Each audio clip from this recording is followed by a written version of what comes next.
Hello, and welcome to the Sisters of the Shire Podcast. I'm Abby. And I'm Ashley. So today we are going to just do a fun mini-sode, as they call them, of it's just something that we've wanted to do recently. So we're just gonna have fun with it today. So there's no real, what is it? Structure. There's structure. Agenda. Anyway, so keeping it loosey-goosey. Yeah. So as many Tolkien fans have been doing recently among social media presences and also just in their own homes enjoying it, it is the 25th anniversary of the release of the Lord of the Rings films. And people have been celebrating in super fun ways. We have been celebrating at our house. Ashley's been celebrating at her house. And we just want to kind of talk about what we've been doing just to enjoy the anniversary. And so I'll start off with that many of you have participated in this across the country, but they re-released the movies in theaters. All three extended editions, which is so cool. Extended. Because that was not available to watch in theaters when we were young. And like we said before, it's the 25th anniversary. And we're so old. I know. So I first heard that they were releasing it in my actual town's theater, which is kind of rare for my town because my town is very large. So it was really cool that they were actually doing that. But so I said, okay, this is going to be a 3-day event, which is kind of intense because each movie was 3.5 to 4.5 hours long. I was like, it was cemented. I was like, okay, I'm gonna go watch these in the theater again. And it's going to be special this time because I'm going to take my 2 oldest with me to come watch these because they are definitely not old enough to have seen them in the theater when they first came out. So I said, what an opportunity to go see these movies on the big screen with good surround sound and just that whole immersion of the cinema of it and just the experience of having that with you, because it's not the same watching it on a tablet or watching it on your TV at home or what. I mean, it's good. Don't get me wrong, but it's not that immersive experience. It's an experience to go see it in the theater. So I brought my 2 oldest, and I mentioned it at my work, and 2 of my coworkers, one of my coworkers is 6 years younger than me. My other coworker is 10 years younger than me. And my other coworker is 13 years younger than me. No, 14 years younger than me. And the 2 of the older ones that are they love Lord of the Rings. That's like one of their favorite things. But the younger coworker, my friend, she had never seen them ever. And so I mentioned to the coworker, my friend who is really into it as well. I was like, I'm going to go see these in theater tonight with the kids. And she goes, I'm coming with you. And I was like, okay. And then it got around to all the other coworkers that day. And so my 3 coworkers came with us too. And, it was also really fun to have a friend who, my coworker who's never seen it, experience it for the first time. Because when we were, when it was the first fellowship, and when the Balrog whips it back, and catches Gandalf, she goes, "Excuse me?" She's like, "What?" She looks at me and looks at my friend, and she's like, and then when we walked out of the movie, out of the fellowship, she goes, I didn't know that they were going to be killing everybody off so quickly in the beginning of this movie. I was like, yeah. I was like, it doesn't doesn't get any better, but like, I mean, dying wise, it doesn't get any better. But so that was fun. And then my children, it was just such a special experience to share that story with them and be like, this is what this is what's so special to me, because they know of Lord of the Rings. They know mom is obsessed. They know mom loves it so much. They find things that say something Lord of the Rings on it, or something that's Lord of the Rings logoed or whatever, and they're like, Mom, and then they have to show me. I'm like, I love it. They know I love it, but it was so special that I can now turn around and be like, okay, here you go. Here is, because they had never seen it. I didn't have it. I didn't ever play it at home because, first of all, I was in the trenches of motherhood of like, when am I going to finish a 3 to 4 hour movie? Like, Right. that's impossible. Also, we kind of have this rule at our house that you have to read the book first before you can watch a movie if there's a book available. And we did that with a ton of books. We did it for all the Narnia books. We did it for all the Hobbit books, and they got to watch the Hobbit. So they know of the lore of that Tolkien Middle Earth, but like not Lord of the Rings. And then I was like, you know what? I'm kind of a hypocrite because I didn't read Lord of the Rings before I went and watched it in the theater. So I was like, I'm just going to go. It made you want to read it, though. Yes. So I was like, you know what? To like kind of throw them in and be like, okay, here's this thing that I love so much. Please enjoy it. I will love you regardless if you don't love it. But it was fun to have them like surrounding me and being like there to like, oh, look, it's this man, like and so we went for 3 days, 3 separate days, to watch all these movies, and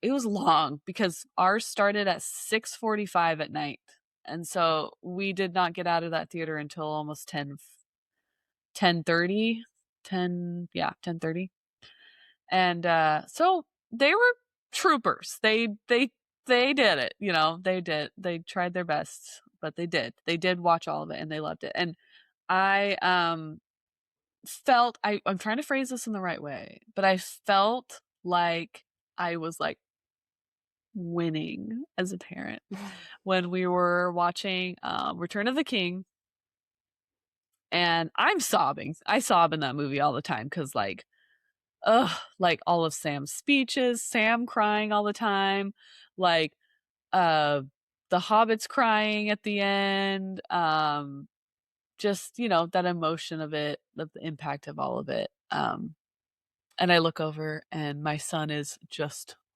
crying, just weeping, and I'm just like, okay, he has a heart. It's a good one. And my daughter, she was moved, but she wasn't as moved as my son, but she is younger. But it was just very like, okay, he gets it. Like, he knows how special and wonderful this is.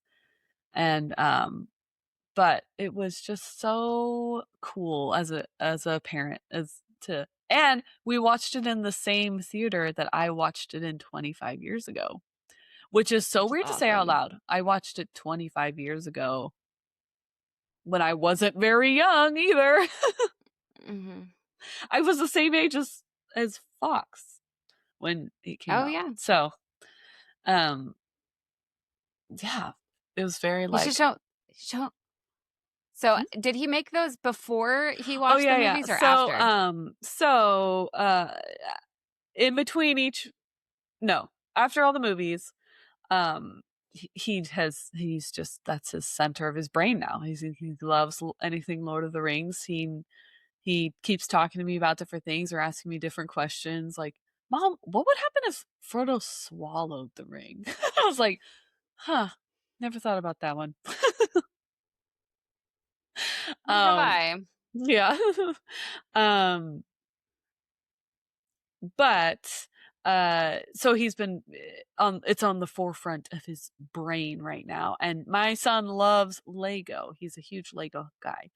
And he's blows me away with his like original builds, and he can just make stuff up, or I'm like, I can make a square house. Is that good? I could put wheels on a brick in its car. Like, I'm not good with, like, I want it to look like this out of Lego. I can make it look like this. I'm like, ugh, no. I am the guy in the Lego movie, like, and where are the instructions? Yep, exactly. But my little boy is very gifted that he can just, like, I want to make this, and this is how it's gonna be, and I know what pieces I need, and I can make it look beautiful. So on, I think it was like last Sunday, he goes, Mom, I want to make you something. And I'm like, okay. And then he like ran upstairs and he was out there for like an hour and a half, maybe a little bit more. And he comes and he goes, Mom, close your eyes. And I'm like, okay. And so he then gave me this, which I love so much. I love all the flowers. And then he even made it like beautiful in the back too. Like, I love this so much. So it's going on a place of honor on in my shelf over there. It goes up there. Yes. I was like blown away. I was like almost crying. I was like, this is so sweet. And he was like so excited to give it to me. And then literally like 20 minutes after that, he's like, I also made, and then he went back upstairs. He's like, and then I made this. And I was like, okay. And then he made me a little Baradur with the eye. I love how tiny it is because, like, yes, the $600 one, I don't know where I'd put that, but I could put this on my shelf, you know? For sure. He did make me a tree beard. I don't have it in here though. I don't know where it is. It's somewhere, but he made a beard out of like the tree branches of Lego. Like it has like a little spiky beard. It's adorable. That's adorable. I love it. And then he also made me this ring, but it's on like a cool jewelry stand. I don't know, man. The display, it's so good. I love it so much. But that's just so creative. Bragging about my boy. He's been very into it. And then my daughter, who's 10 now, we went and saw The Return of the King on her actual 10th birthday at the end. But she like I don't know how they do it, but both of them have been like, they'll just say quotes from it, like that fit into context of conversation. And I'm like, you've seen that movie one time? Like, yeah, how are you remembering these things? Like, I think it was this morning. She goes, she came down late from school to go to school. Like she came down where time was ticking. I'm like, okay, we got to hurry up. We don't have a lot of time to dilly-dally. You kind of wasted time upstairs. And I made her breakfast that she like didn't really want. And so she asked, she's like, what about second breakfast? And then like I was like, no, you're eating what I gave you. And she goes, I don't think she knows about second breakfast, Pip. And I was like, Luna, you're gonna eat your breakfast. Like we don't got time to play. But I'm like, it's so good. But yeah, it's just been so fun to just like, here's this thing that I love. Here you go, kids. I'm glad to share it with you. And I say it's part of my lore, and now you get to enjoy it. But I'm so happy that they loved it so much. And like I said, it makes me feel really old to say like the 25th anniversary. Yeah. My coworker wasn't even born yet. Gosh. I was like, okay, whatever. That's funny. But so how have you been celebrating? So my mother, who is one of the most selfless people I know, she has 5 children. So she just tries to like, can I be part of your world a little bit? So every once in a while, she'll just like go out of her way to do something that is purely for her children. And it just is such an admirable thing that I love about her. So when she saw that the movies were coming out back to the theater, she's like, I want to go with you. And I was like, okay. And That's a this was real like one. the weekend after the fan expo. So like the thought of asking Nate and Lizzie to go through that again. To watch 12 hours of Lord of the Rings with me in theaters. um, so my mom bought us tickets, and at first Lizzie's like, well, what about me? I was like, do you want to be in a theater for 4 hours and not be able to move? And she goes, I think I'll stay at home with Daddy. I'm like, good Yeah, choice. good choice. And she would have done it, but like the opportunity to just be able to just like solely focus on the movie was so cool. So my mom and I went. It was like Friday night, Saturday night, Sunday night. Um, and funny enough, we actually sat by the same people twice, even though like we had moved seats. And it was funny the different people that were there. Some people were just wearing like Lord of the Rings shirts or whatever. There was a family though that went all out. There was a Gimli, there was a Gandalf, there was an Arwen, and then they had a little one that I think was supposed to be Frodo or Bilbo, just like a hobbit. But they had a sting. She had a sting blade that could glow blue. And just like every once in a while throughout the movie, I would just see it like rising. Like from the and the mom's like, It no. was really cute. Yeah, exactly. Exactly. It was us, it was me and the kids, and it was me first, and then the second night my mom came, and then the third night Colt came because someone had to be home watching Oakley. But Right. and then my 3 coworkers, one of them brought their husband one night, and next night the other one brought her husband. Like they switched husbands, which one would come. So it was us, it was like a group of like 7 most of the time, group of 7 or 8 of us. And then there was normally the same guy behind us, and then the same guy in front of us, and then a couple. And then there was like, for the first night there was like 2 or 3 families other than that. But the rest of the night there was only like 10 people in the theater with me Oh, and wow. everyone else. It was so empty in Ours there. were pretty full. Yeah, it was so empty in there. But I will say, there was the guy that sat behind us, breaking rules. He was smoking weed behind us, like literally smoking weed while we're watching, and the whole theater smelled. It's like, I was like, there's children in here. I was like, Yeah. so he really got to enjoy the last movie. Oh, I'm sure he did. But no one dressed ours were pretty up. full.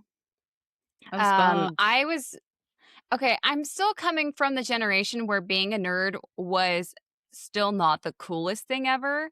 So in my head, and I know it's not that way anymore, but growing up, it was a thing. Okay.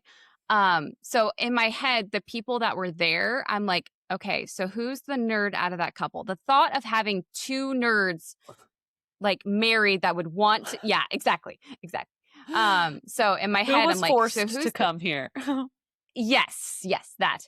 I was playing that fun game in my head. Because every once in a while I would actually hear like a like with the Balrog whip, like, what? Like Yeah. there were certain moments that I'm like, this should not be surprising. Who's the rookie here? Like, yeah. But so to see them on screen so big, because I've had marathons myself, but usually, it's on a TV or I'm, Lizzie's running around, or like actually being able to just sit and watch. That's it. No distractions. Yeah. But the huge screen, I have noticed things that I had never noticed before. Or I was just more conscientious. Like, I'm going to look in the background for once and see what else is happening. Okay. So I have like this list, and most of them are from Fellowship, funny enough. I feel like Fellowship, I don't know why. It's not my favorite. It goes honestly Two Towers, Return of the King, Fellowship. Don't ask me why. But the Fellowship, I noticed so many more things.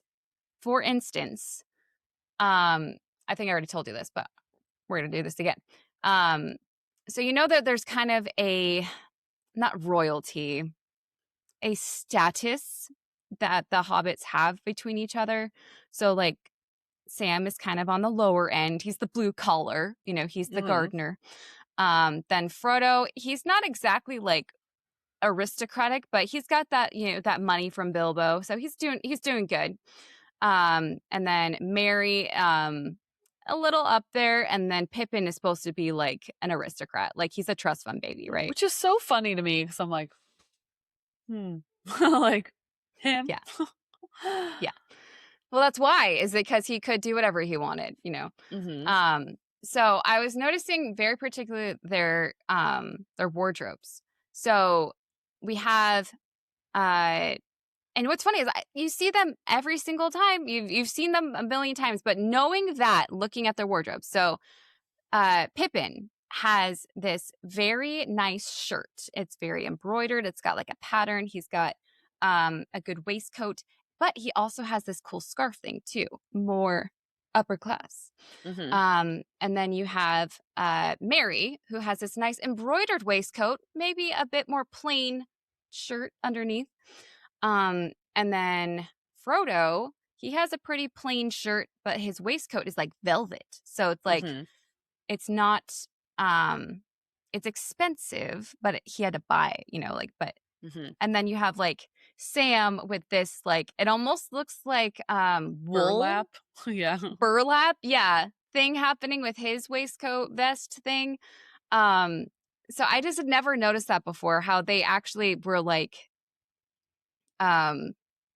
dressed according to class, or according to wealth, or according to status. So I found that interesting to watch.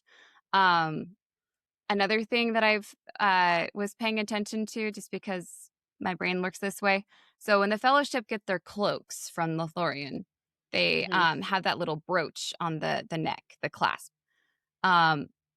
In every single movie, all of the brooches were pointing to the left. All of them.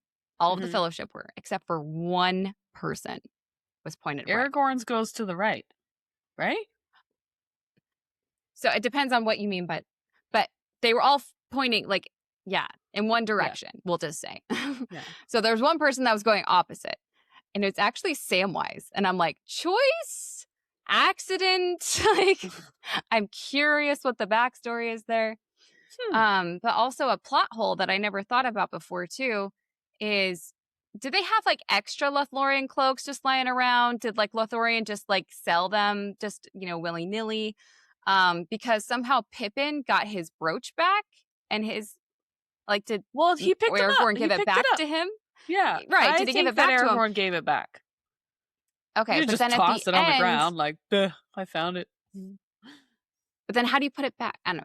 But then at the end, all of them have their cloaks, and sure as heck, Frodo and Sam lost theirs along the way. So how did they get their clothes back? I just love that they had hobbit-sized ones. Do you think that they had to like hem them really quick? Of like, okay, we got to cut like 4 feet off of these cloaks. Yeah. We can actually make another hobbit cloak out of this other one. the hem of this one. Another thing I noticed is, and I felt so silly that I had never noticed this before. So the brooch, the leaf of the Lothlorien tree or whatever, I'd seen it on the brooch a million times, but when they're meeting Galadriel and Celeborn for the first time, the leaves are on the ground, and the leaves are like on the trees, that, like off to the side. I saw first that for the time first I time freaking noticed that. I was like, oh. Yeah, and then that's what's wrapped. The lembas bread is wrapped in. Yes, well. Yes. For some reason, I thought when Frodo wakes up, at the very end, like after it's all done, in my head he would woken up in Rivendell. Oh, in my head, but I'm like, no, they have to be Minas Tirith. Right? Yeah. But in my head, for like the longest time, I thought it was like, well, he's just in Rivendell again. Speaking of Rivendell, though, there was one other thing that I noticed that I've got questions. Okay. So when Sauron has the ring, how does he hold it? Does he wear it? He wears it on his finger Mhm. because he can Mhm. control it, right? Mhm. Um, Isildur, when he gets the ring, how does he? What does he do with it? He puts it on a chain, wears it around And his wears it neck. as like a necklace. Mhm. Um, when uh Gollum has the ring, his is Mhm. like in a pocket, but it's also he wears it constantly, I think, too. Mhm. When Bilbo has the ring, it's in a pocket. Mhm. When Sam first has the ring, it's in his pocket. You mean But Frodo? randomly, oh, so Frodo, yes, it's in his pocket for the first, part of Mhm. the Until dream. he gets a But chain in Rivendell? so he wakes up. Yes, he wakes up in Rivendell, and it is on a chain around his neck. Who did that, and why? Because I mean, I think Gollum is a kind of a wild card there, but people who wear it around their necks tend to give into it. Like it's closer to your heart, like it's more in you than in a pocket off to the side. Like Bilbo, it was in a pocket. Like, so I wonder what the correlation there. Like, and Sam put the ring in his pocket too, and I don't know. It's just the placement of it. And I also was thinking of like Harry Potter and like the Horcrux locket. Like when they would wear it, they would like be more sensitive to it. Like, why would you want the most evil thing on like your neck, like Yeah. and close to your heart? Like, Hmm. let's get it like a good a toe ring, like an anklet, maybe. Yeah. Yeah. So I just was thinking about that. I'm like, I never thought about that before. Belt loop, wear it on a Belt belt, loop, yeah, keychain. exactly, yeah. I have to do it in a better way. Um, Also, the intro scenes with Peter Jackson were really interesting. Wish he could have dressed up a bit more. I love knowing he has a cat, and that he was celebrating It's Christmas like at some point in time. it's like I was talking to my friend about it, the ones that came with me. I was like, it's like he was just told about this and he's like, "Oh, uh, okay." Like he's like, "I got it. My agent Yeah, wants me to do this." But also like he's getting older. It was hard to understand him sometimes, I feel. I don't know if that's just he's always been like that, but like it was just kind of like, "Oh, he is getting older." But he was stuttering and stumbling a lot, and like clearly you yeah. are not the actor. Like, um and there was one thing that I noticed as well where I'm like, "Oh, um was seeing it on the big screen again was I got to see more of the in-depth closeness of their costumes, which I love a lot. And yes, I never noticed in the first few viewings of it that there's like filigree all throughout Sauron's helmet and his like stuff. I'm like, "Ooh, it's just not hammered metal, it's like pretty." And then right. um and then there was another one like that where I'm like, oh, I think it's like Aragorn's bracers and shirt are like all like filigree, like really pretty. I'm like, okay, pretty. I noticed that in the background a lot. Like I was looking around at the background characters, and they did their best. It must have been so hard. I think one of the things that they said in one of the like behind the scenes things is one of the hardest things about this whole movie was the different sizes that they had to work with. Hmm. So the body doubles of like the dwarves and the hobbits, I noticed that way more on the big screen. Like that is clearly not Gimli right there. Like that is clearly not Sam. Like that was more evident. And also the background characters for during the Council of Elrond. I have so many questions. I also want to know who was technically who those characters were supposed to be, because obviously it's not what the book was, because our man Glorfindel wasn't there. But uh the elves, like they're not making eye contact with anyone. They're like their lines were like stare straight ahead. Like, Mhm. don't make any movement, no nothing. Like, just Yeah. stare straight ahead. I also was thinking about, like, how much were those guys paid? And then I was also thinking about Phaedrid, uh, Theoden's son that dies. You do Mhm. not see his eyeballs once. That poor guy. What color are his And he eyes, just, yeah, and he just acts like dead the whole time. Like, he has to, like, ride on like in the front of Aomer, and he's like just flailing around, and then he just lays there on the bed just looking dead. Like, how much money? I just want to know. Like, True, I'm just true. curious. Oh, also, another thing. Sorry, I noticed so many things. Shadowfax. Mhm. Everyone else had you sit on leather A saddle. saddle. Thank you. I'm like, harness. No. All the other horses had saddles except for Shadowfax, which kind of makes sense as being the Lord of Horses. You can't saddle a Lord of Horses. Plus, No. where would they Nuh-uh. have gotten a saddle in the middle of the wherever Well, they all were the other horses randomly had them. when he first called to him? Like, well, they got the But other horses from Aomir's men that yeah. had died. But I was like, uh, But what was throughout I the gonna whole say? movie, no saddle. And I was watching something later, and I don't remember which. It's got to be on Return of the King, or one of the. It was one of the behind the scenes things that it just randomly popped up on YouTube for me, and it was like the Horse Lords or something like that, and it was like a good 30 or 40 minutes all about the horses. It was beautiful. It was so well done. But the guy that had to ride Shadowfax, yeah, literally no saddle the entire time. Ow. Ow. Yeah. Ow. Um, it was a really good document, or part of the documentary. If you look it up on YouTube, or I'm not sure which behind the scenes one it would have been in, Return of the King or whatever, but it went into like um the training of the different horses, who had the relationship with this horse or that horse. Apparently one of the horses was very much a prima donna. That was supposed to be Shadowfax.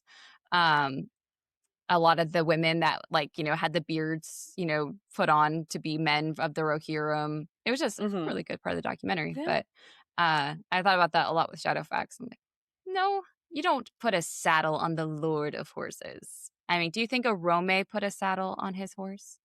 No. I No. don't think he would have. The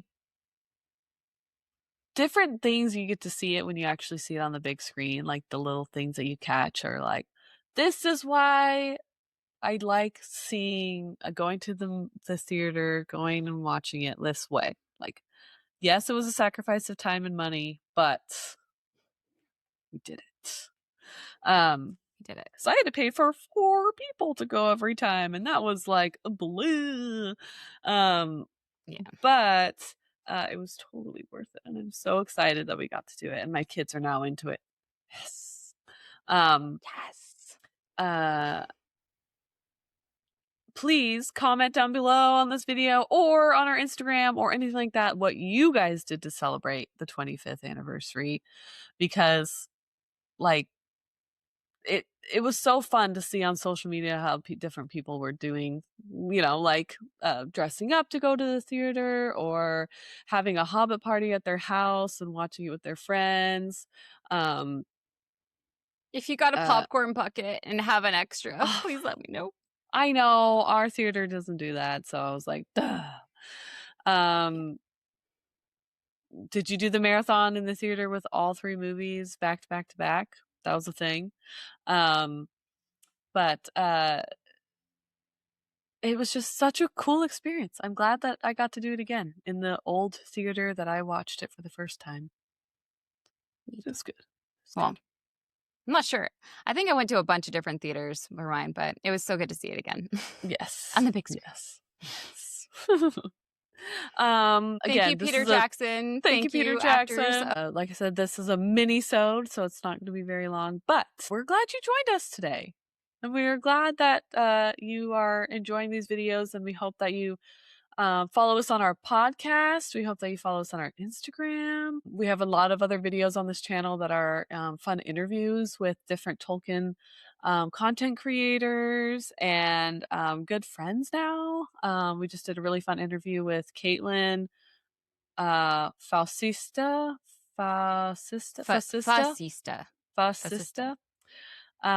who wrote a beautiful book that's coming out this month. And you can watch that video on here. You can watch our other interviews. We have like Airplanes Facts with Max. We have Don Marshall. We have Kaya K. We've got our Patreons get to come on too and do an episode with us. So you can support us on our Patreon as well if you want to be on an episode.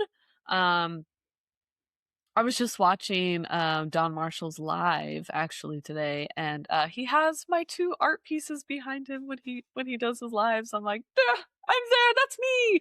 I did that. You're famous. I know. You know, come join us in any capacity. Podcast, Instagram, YouTube. You got this. And if you're ever so willing and able, our Patreon, that'd be awesome. We love any and all support. That would be awesome. Yes. What was I gonna say? If you have fun pictures of you celebrating the 25th anniversary and want to share that with us, we usually put it on our stories on Instagram, so we kind of get your name out there as well. Heck yes. And we're so grateful for all of you. So we usually sign it off a different way, but now I'm just going to say, hey, thanks for joining us today. I've been joining us. I've been Ashley. And this has been the Sisters of the Shire podcast. We are so happy you joined us today, and we hope you can join us next time. Bye! Bye!